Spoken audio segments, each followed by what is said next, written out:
Ambassador Kim Hana pressed her face against the shuttle window as they dropped through the clouds of Xerion Prime. The sight below took her breath away. Massive crystal towers stretched up like frozen lightning, each one glowing with a different color. Some were blue, others green or silver, and they all pulsed with a gentle rhythm like a heartbeat. "Pretty impressive for a first visit," said Captain Park Min-ho from the pilot's seat. His voice carried that mix of wonder and worry that every human felt when dealing with the old alien civilizations. Hana nodded, though her stomach was doing flips. She'd studied the files about Xerion Prime for months, but seeing it in person was something else entirely. This city had been standing for over 10,000 years. When humans were still figuring out how to make bronze tools, these beings were already traveling between stars. "Makes you feel small, doesn't it?" she said, watching a transport ship the size of a city block glide silently between the towers. "That's exactly what they want us to feel," Min-ho replied, his tone getting harder. "Remember why we're here, Hana. This isn't a sightseeing trip." She pulled out her tablet and scrolled through the mission briefing one more time. The numbers made her angry all over again. 50 years ago, human explorers had discovered the Kepler Expanse, a region of space rich with rare minerals that nobody else had even known existed. It should have been humanity's big break, their chance to become real players in galactic politics. Instead, the hegemony had slowly choked them out. First, they demanded safety inspections of human mining operations. Then came the efficiency standards that somehow always favored alien companies. Now they wanted to charge humans rent for mining in their own discovery. "It's not right," Hana muttered, reading the latest trade proposal. "We found those systems. We mapped them.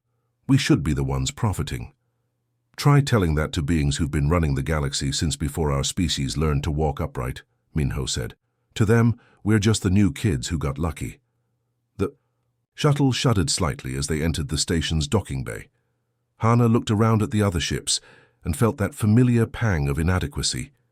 Human vessels were functional, but plain, built for efficiency rather than beauty.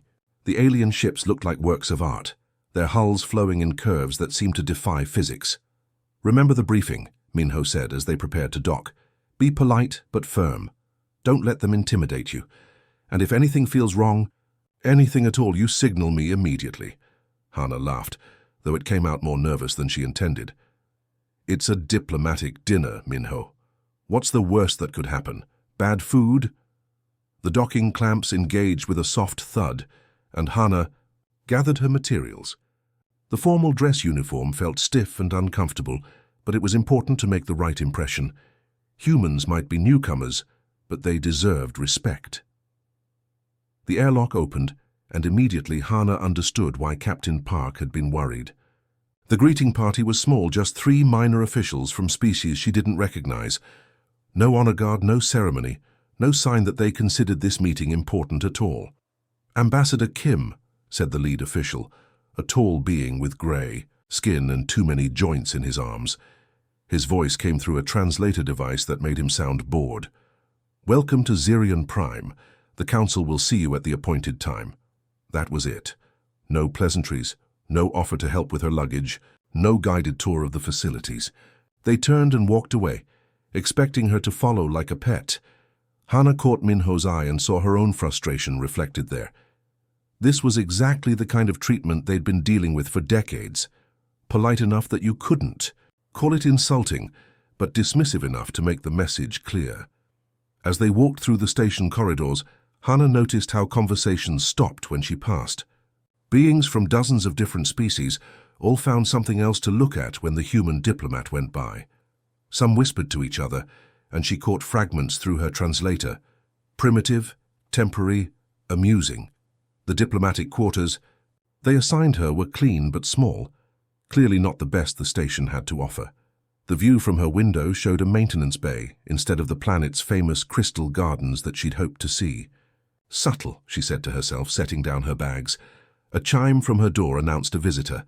Hana opened it to find a young being she didn't recognize, with blue-scaled skin and large, curious eyes. "Ambassador Kim? I'm Jun Araki from the Kepler Mining Consortium.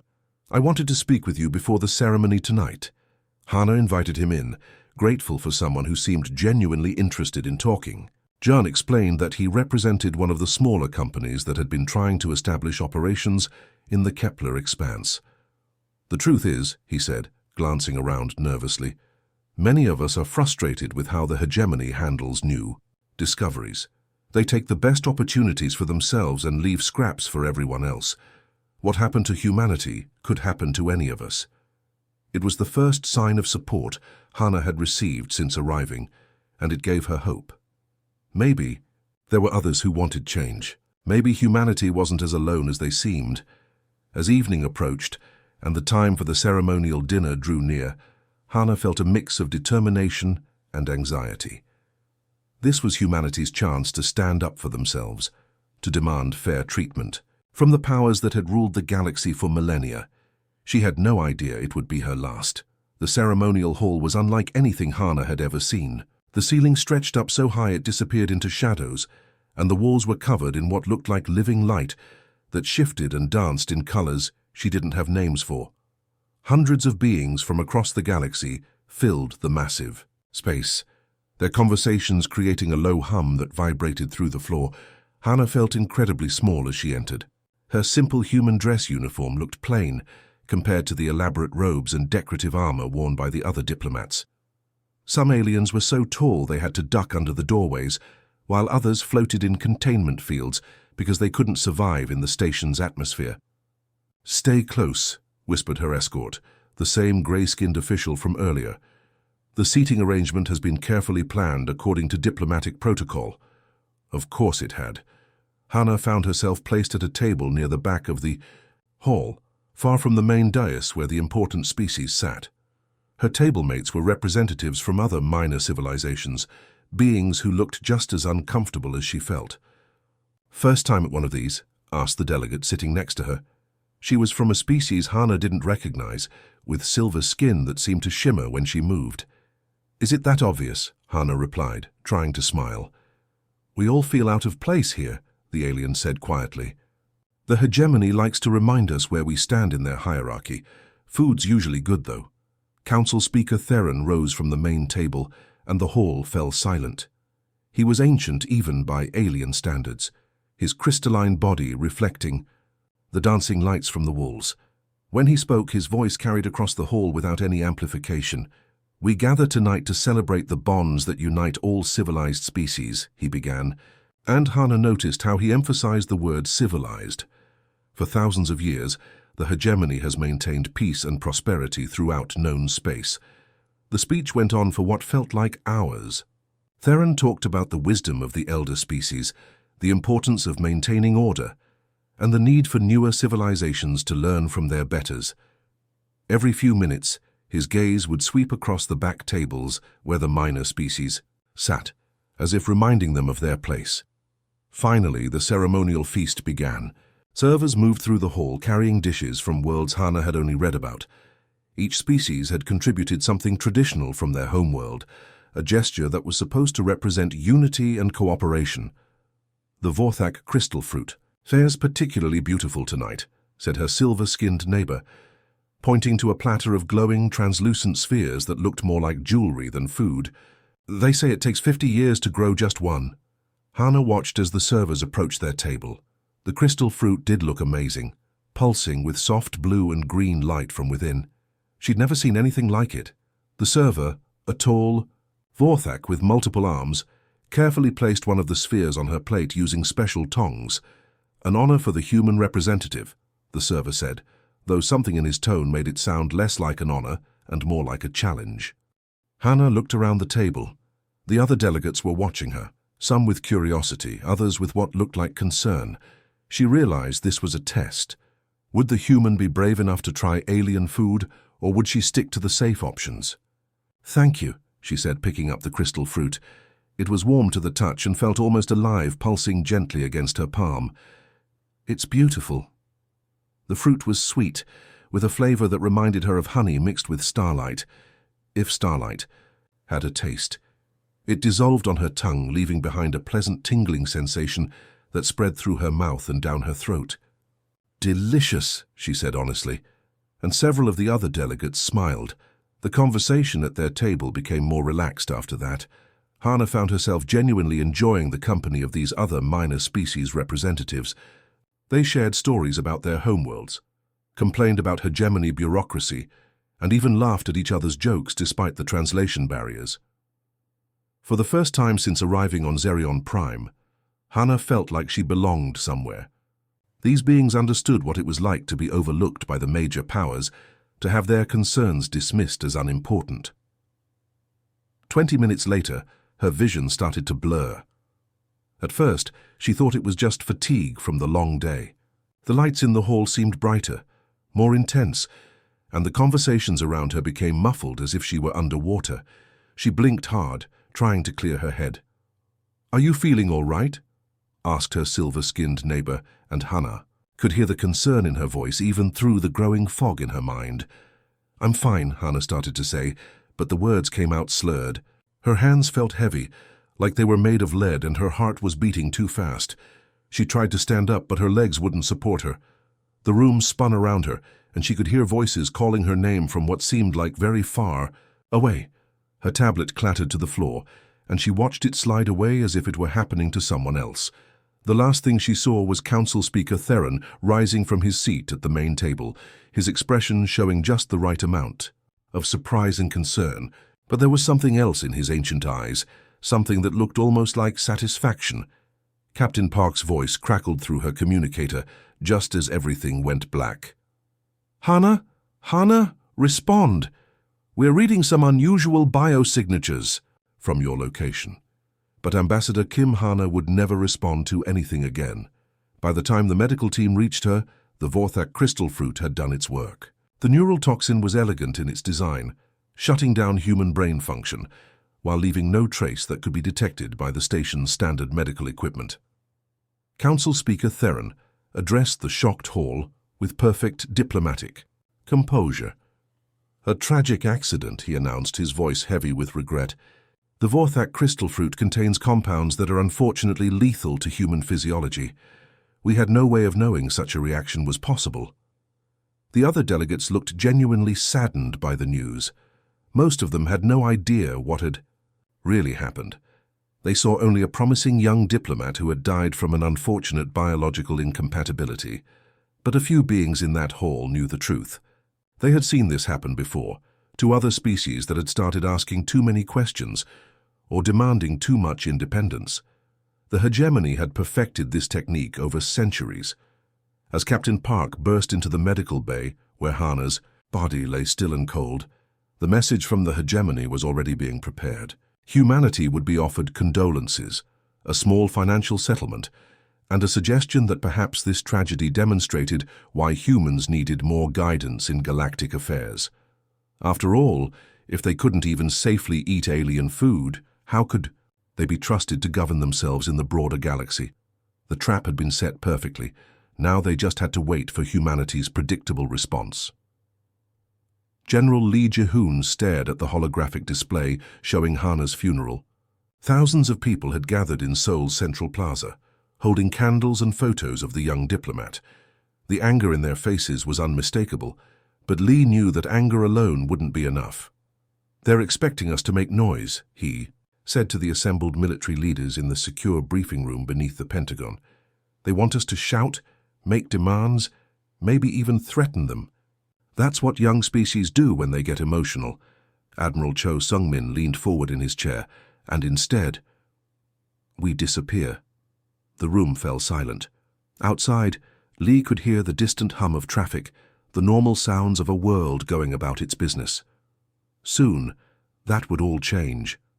"Explain," said Admiral Cho Lee, touched a control, and the hologram shifted to show trade routes throughout human space. Bright lines connected Earth to dozens of colonies, with cargo ships moving back and forth like blood cells in arteries, the HFY. "Hegemony thinks they understand us," Lee said. "They believe we're just another primitive species that got lucky with some technology. They expect us to either back down or lash out stupidly. We're going to do neither." Over the next few weeks, something strange began happening throughout human space. Trade ships that had been carrying goods to alien worlds started arriving empty at their destinations. Human merchants apologized politely. explaining that they were experiencing temporary supply shortages. Diplomatic channels that had buzzed with activity for 50 years went quiet. Human ambassadors stopped attending hegemony, social functions. When alien diplomats tried to schedule meetings, they were told that Earth's leadership was reviewing policy and would respond in due time. The Hegemony Council wasn't particularly concerned. They'd seen this before. Young species often went through phases of sulking when they didn't get their way. Humanity would come around eventually, probably with their tails between their legs, ready to accept whatever terms they were offered. They were catastrophically wrong. In shipyards throughout the solar system, something unprecedented was happening. The massive industrial complexes that had been building merchant vessels and passenger transports were being quietly retooled. New blueprints appeared on workers' terminals, designs for ships unlike anything humanity had built before. Dr. Yoon Sun-hee stood in her laboratory on Lunar Station, staring at alien technology that human salvage teams had been collecting for decades. Pieces of hegemony ships, fragments of ancient alien devices, samples of materials that defied human understanding. "We've been approaching this all wrong," she told her research team. "We've been trying to copy their technology exactly, but that's not how humans solve problems. We adapt, we improve, we make things work better." Her team had been working around the clock for months, taking apart alien devices and rebuilding them with human engineering principles. The results were extraordinary. A hegemony gravity manipulator that could lift a small building became, in human hands, a device that could bend space around an entire starship. "The aliens built this to last forever," explained her colleague, Dr. Kim Jae-won, holding up a piece of crystalline circuitry. "They over-engineered everything because they never expected to need upgrades. But we can take their stable foundation and add our own innovations on top." Meanwhile, Commander Kim Tae-hyung was working on a different kind of problem in the weapons research facility buried deep beneath the Rocky Mountains. The hegemony had advanced defensive systems that had protected them for millennia. Standard human weapons would be useless against their shields and armor. "Forget trying to break through their defenses," he told his team. "What if we don't attack their ships at all? What if we attack the space around their ships?" The breakthrough came when they realized that stellar matter itself could be weaponized. If you could destabilize the nuclear reactions in a nearby star, even slightly, the resulting energy wave would overwhelm any defensive system ever built. "It's never been tried before," said Dr. Park Hyejin, the team's astrophysicist. "The energy requirements would be enormous." "Then we'll build bigger reactors," Commander Kim replied simply. "Humans don't accept impossible as an answer." But the most important work was happening in the intelligence division, where Agent Song Minji was reaching out to species that the galaxy had forgotten. The hegemony had been in power so long that everyone assumed they were unbeatable, but Minji knew that empires always created their own enemies.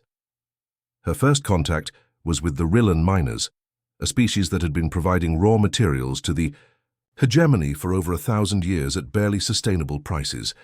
When human agents approached them with better extraction technology and fair trade agreements, the response was enthusiastic. "You're offering us triple the payment rate?" asked the Rillan representative during a secret meeting on a remote asteroid station. "What's the catch?" "No catch," Minji replied. "We believe in fair partnerships, not exploitation." Similar meetings were happening across the galaxy.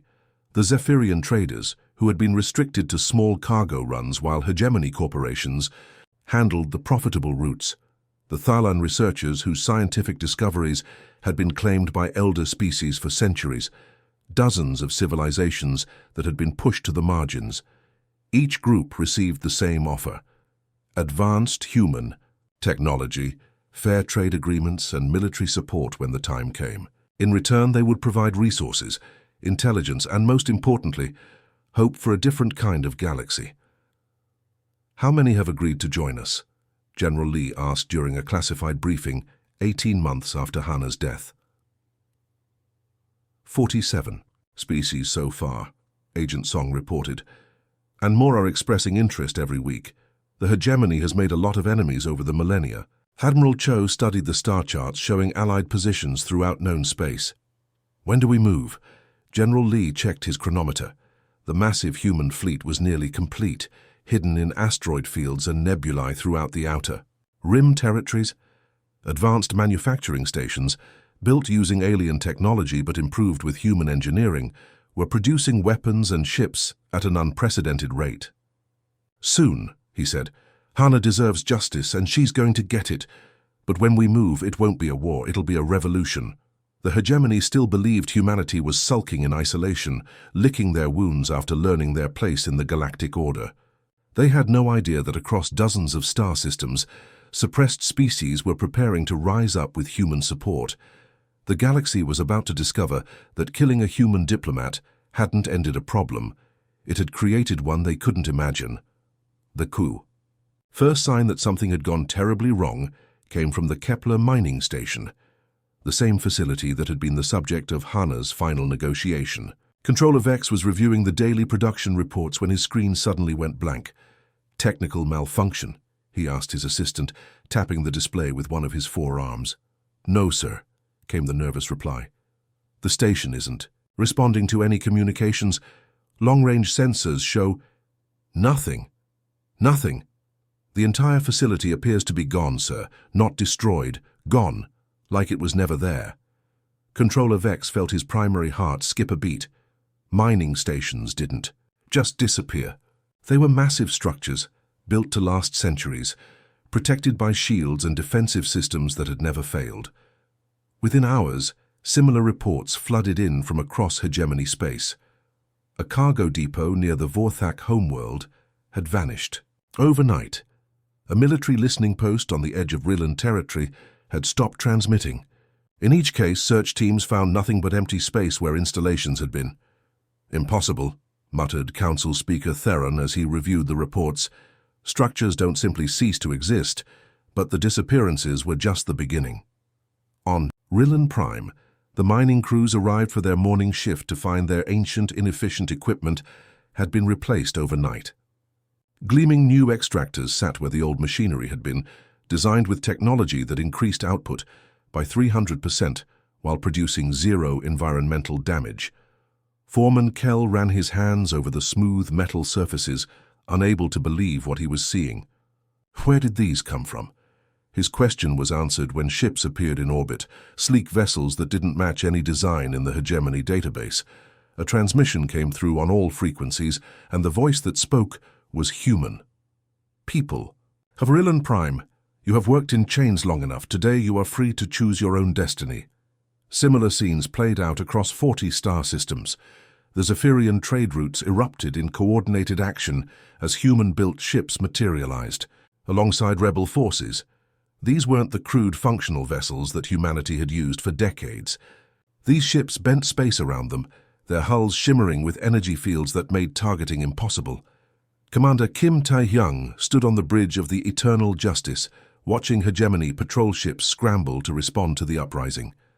The enemy vessels were impressive, ancient dreadnoughts that had maintained order for millennia, but they moved like they were trapped in thick liquid compared to the human fleet. "Target their command ship," he ordered. "Let's see how their shields handle stellar matter." The weapon that fired from the Eternal Justice wasn't a beam or a projectile. It was a controlled burst of the same energy that powered stars, focused and directed with precision that would have been impossible just 2 years earlier. When it struck the hegemony dreadnought, the ancient shields that had never failed simply stopped working.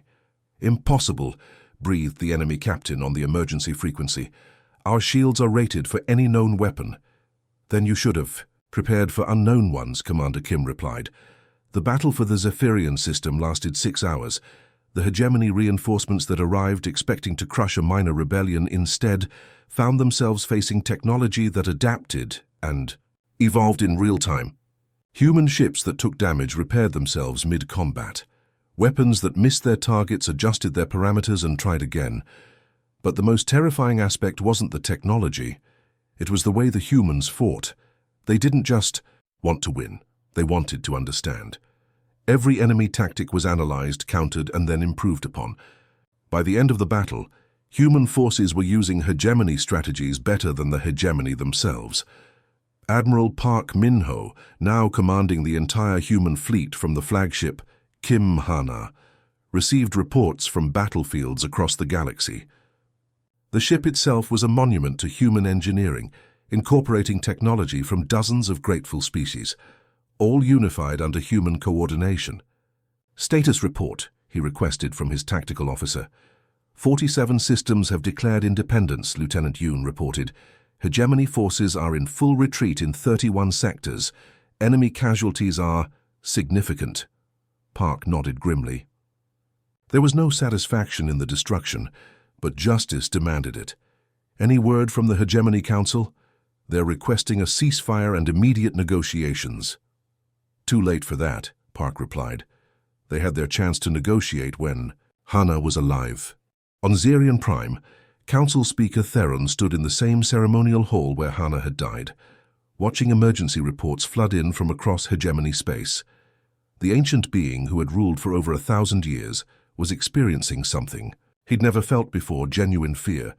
"How is this possible?" he demanded of his military advisors. "They're primitives, 50 years in space." "Sir," said General Morfek, his voice shaking, "our intelligence networks are reporting that humanity has been preparing for this for over 2 years. They've formed alliances with 47 species, developed technology that surpasses our own and coordinated the largest military operation in galactic history." "But they're just one species. How could they organize so many others?" The answer came from an intercepted human broadcast that was being transmitted across the galaxy. The voice belonged to Agent Song Minji, speaking to oppressed species everywhere. "For too long, the galaxy has been ruled by fear," she said. "Fear that the old powers were too strong to challenge. Fear that change was impossible. Fear that justice was just a dream. Today we prove that fear wrong. Today we show that when beings stand together for what's right, no empire is too powerful to fall."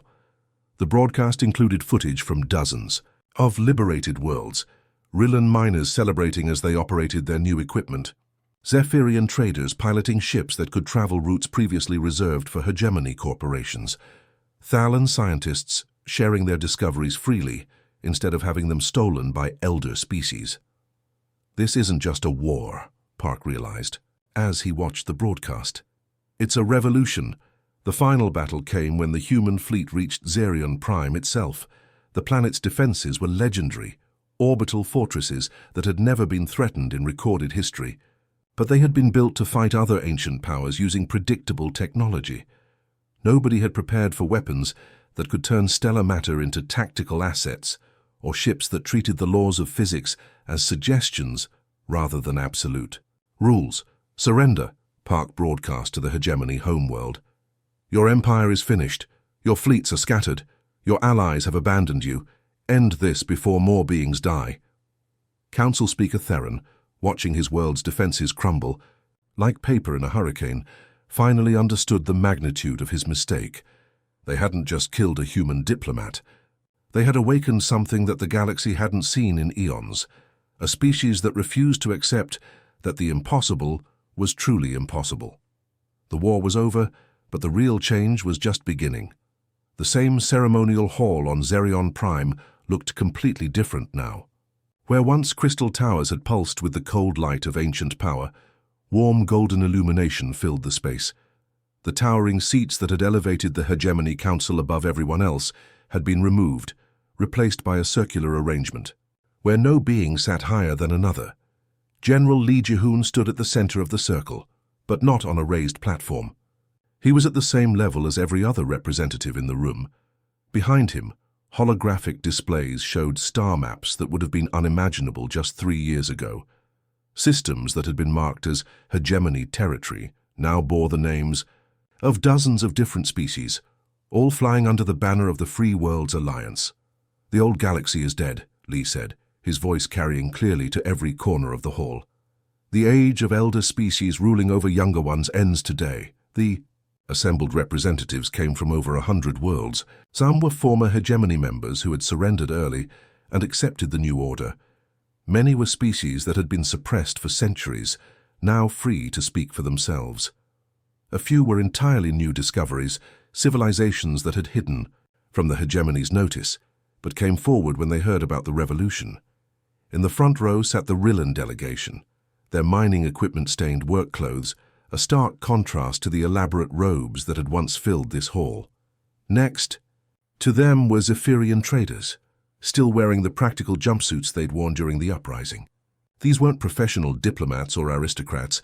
They were regular beings who had fought for their freedom and now had a voice in shaping their future.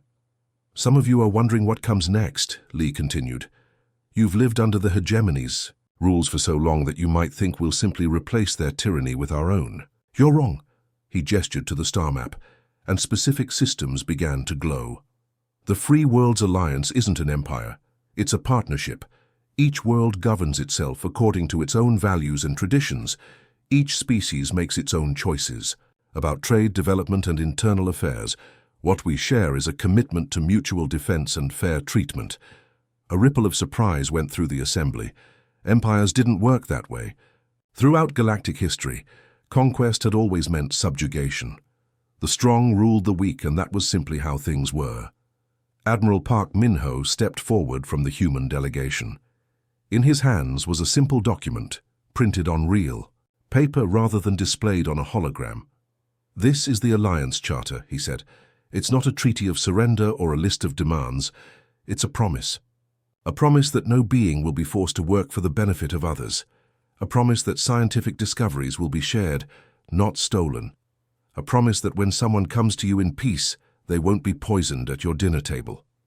The last sentence hung in the air like a physical presence. Everyone in the hall knew he was talking about Ambassador Kim Hana, the woman whose death had started this revolution. From the back of the hall, a familiar voice spoke up. It was Controller Vex, one of the few hegemony officials who had survived the war with his position intact. "And if we refuse these new arrangements, what happens to those who don't want to join your alliance?" The question everyone had been thinking but hadn't dared to ask. Throughout galactic history, refusing to join the dominant power meant destruction. Species that didn't submit were conquered, enslaved, or eliminated. Admiral Park's response was not what anyone expected. "Then you're free to go." Silence filled the hall. "We won't force anyone to join the Alliance," Park continued. "If you want to rebuild the hegemony in some distant corner of the galaxy, that's your choice. If you want to isolate yourselves and have no contact with other species, that's also your choice. What you can't do is oppress others or threaten Alliance members." "And if we do?" asked another former hegemony representative, his voice barely above a whisper. Park's expression hardened. "Then you'll discover what happens when you hurt someone humanity cares about. We don't just fight back. We never stop coming. We'll find you wherever you are, however long it takes, and we'll make sure you can never hurt anyone again." The message was clear. The Free Worlds Alliance offered friendship and partnership to those who wanted it, but for those who chose the old ways of conquest and oppression, there would be no mercy. Dr. Yoon Sun-hee stood up from the scientific delegation. "We've already begun sharing our technological advances with Alliance members," she announced. "Medical breakthroughs that could extend lifespans for dozens of species. Agricultural improvements that could end hunger on entire worlds. Transportation systems that will make travel between stars as easy as crossing a city. All of this is freely available," added Dr. Kim Jae-won. "No licensing fees, no restrictions, no demands for exclusive access. We believe that knowledge belongs to everyone." Again, shocked silence. The hegemony had jealously guarded their technological advantages, using them to maintain their dominance. The idea of sharing advanced technology with everyone was revolutionary. A Thaylan scientist raised one of her tentacles. "But why? What do humans gain from giving away your advantages?" Lee smiled for the first time since the ceremony began. "We gain something the hegemony never understood. We gain friends. Real friends, not subjects who obey out of fear. When the next crisis comes, and it will come, we'll face it together as equals." The ceremony continued for hours as each species formally signed the Alliance Charter or declined membership. Most chose to join, drawn by the promise of equality and mutual support. A few decided to remain neutral, and they were wished well and offered trade agreements. Only a handful chose to reject the new order entirely, and they were escorted safely to ships that would take them to the edges of known space. As the day ended, Lee found himself standing in the memorial garden that had been built, where the old hegemony council chambers once stood. At its center was a simple monument, a crystal sculpture that captured the image of Ambassador Kim Hana, surrounded by flowers from every world in the Alliance. The inscription at the base was brief but powerful. She came in peace. She died betrayed. She will not be forgotten. Agent Song Minji joined him at the memorial. Do you think she would be proud of what we've built? Lee considered the question carefully. I think she'd be amazed that her death led to freedom for billions of beings. But I also think she'd remind us that the hard work is just beginning. Building something is easier than maintaining it. Around them, the lights of the city began to flicker on as night fell. But these weren't the cold ancient lights of the hegemony era. These were warm, welcoming lights that invited beings from across the galaxy to come together as equals. The Free Worlds Alliance would face challenges in the years to come. There would be disagreements, conflicts, and probably attempts by some to recreate